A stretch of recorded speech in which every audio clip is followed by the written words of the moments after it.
Chez nous, on dit « Donne-moi un poisson et je mangerai pour un jour.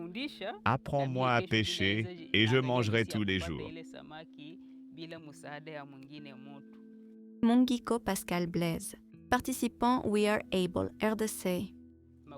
Quand j'ai atteint la 3e année, je suis tombé malade et j'ai développé un handicap. Je devais ramper pour aller à l'école. Quand je me suis retrouvé dans cette situation, ma famille m'a abandonné. Pour eux, j'étais quelqu'un sur lequel ils ne pouvaient plus compter, parce que je n'étais plus capable d'aller au champ ou d'aller chercher de l'eau. En bref, je ne valais rien. Les membres de ma famille ne se souciaient plus de moi. Les personnes vivant avec un handicap sont souvent perçues comme incapables, surtout quand il s'agit de pratiquer l'agriculture. Elles sont exclues de la prise de décision et se voient refuser les droits fonciers. Mais quand les communautés et les décideurs politiques reconnaissent la valeur des personnes vivant avec un handicap, tout peut changer. Le plus grand changement que j'ai remarqué, c'était la reconnaissance de ma famille. J'ai été invité aux réunions de famille. Quand ils m'ont laissé parler, ils ont découvert une autre facette de moi. Ils ont réalisé que j'étais aussi capable. Le programme We Are Able autonomise les personnes vivant avec un handicap, favorise leur inclusion au sein des familles et des communautés et aborde les défis au niveau systémique. Grâce au projet We Are Able, on nous a appris comment prendre soin de nous-mêmes en termes de sécurité alimentaire. C'est ainsi que j'ai commencé le projet de jardin potager chez moi et que je cultive des graines d'amarante.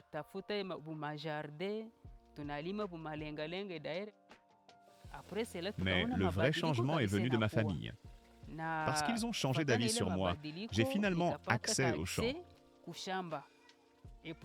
Je ne pouvais pas imaginer avoir accès à la terre, mais maintenant c'est le cas. Quand je récolte, je garde un petit stock à la maison pour que les enfants aient quelque chose à manger.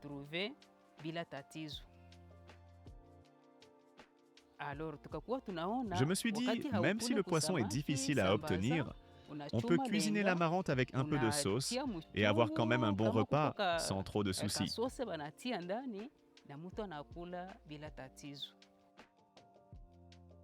Conférence Landak, Pays-Bas, gouvernance foncière pour un développement équitable et durable. Du point de vue des droits fonciers, Tjema van der Haar, présidente au Landak et chercheuse VUR.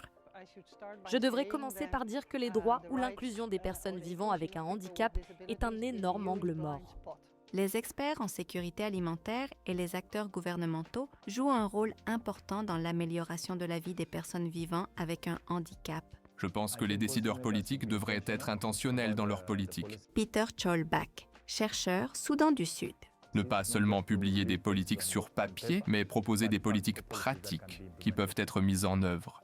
Chaque gouvernement Esther Mwaura Muiru, directrice mondiale du plaidoyer S4HL, doit reconnaître qu'une partie de sa population est constituée de personnes vivant avec handicap. Elles ont la capacité de se nourrir elles-mêmes. Elles ont la capacité de parler pour elles-mêmes. Et ce dont elles ont simplement besoin, c'est qu'on leur donne l'espace pour s'exprimer en leur propre nom. Chaque voix compte, chaque récolte compte.